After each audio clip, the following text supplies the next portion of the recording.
สวัสดีค่ะพ่อใหญ่แม่ใหญ่พ่อแม่พี่น้องบ้านน้องแขทั้งสองหมู่ที่เคารพรักทุกท่านพบกันมื้อนี้นะคะวันที่17 พฤษภาคม 2569ก็มีข่าวสารมาแจ้งประชาสัมพันธ์นำกันอยู่4เรื่องที่1นะคะแจ้งวันพัฒนารอบหมู่บ้านบ้านน้องแขหมู่7ของเฮานะคะการจะพัฒนาในวันที่19 พฤษภาคม 2569 กระแจ้งไปถึงผู้นำพร้อมด้วยท่านสบตพร้อมด้วยท่านอสมพร้อมด้วยคณะกรรมการหมู่บ้านพร้อมด้วยจิตอาสาครัวเรือนละ1 ถึง 2 ท่านรวมกันพัฒนาทำความสะอาดรอบหมู่บ้านนะคะให้หมู่บ้านหน้าอยู่หน้ามองในวันที่19 พฤษภาคมเริ่มตั้งแต่เวลา 8 โมงเช้าเป็นต้นไปณกองทุนหมู่7นะคะเรื่องที่2บุญเบิกบานบ้านน้องแขหมู่7และหมู่17นะคะทางเจ้าอาวาสเพิ่นก็ได้แจ้งมือแจ้งว่างมานะคะเฮาก็เลยได้มาประชาสัมพันธ์บอกพ่อใหญ่แม่ใหญ่พ่อแม่พี่น้อง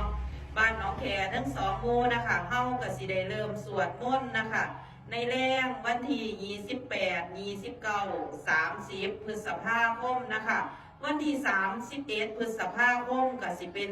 มือตักบาตรเศร้านักกองทุนหมู่7ของเฮานะคะก็เลยแจ้งให้พ่อใหญ่แม่ใหญ่พ่อแม่พี่น้องได้รับรู้รับทราบและบอกต่อๆกันไปนะคะบุญเบิกบานบ้านน้องแขหมู่7และหมู่17นะคะ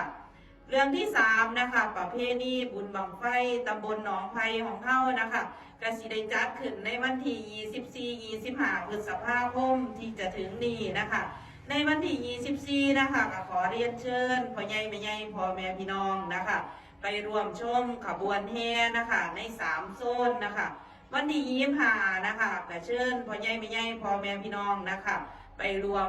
รับชมรับฟังหมอลำซิ่งณวัดบานกลางป่านะคะเรื่องที่4นะคะเบื้องต้นโดยฝ่าฝนอากาศลมแรงนะคะเหตุให้พ่อใหญ่แม่ใหญ่พ่อแม่พี่น้องบ้านเฮานะคะได้รับผลกระทบนะคะผู้ใดนะคะได้รับผลกระทบก็สามารถแจ้งผ่านผู้นำชุมชนได้นะคะแล้วก็คณะนี้นะคะทางวัดนะคะก็มีต้นไม้โคนนะคะก็แจ้งไปถึงพ่อใหญ่แม่ใหญ่พ่อแม่พี่น้องนะคะผู้ใดอยากได้ไม้นะคะก็สามารถไปฮ้อนเอาฟืนเอาไม้ใดนะคะกองไผ่กองมั่นนะคะอย่าหยาดกันนะคะ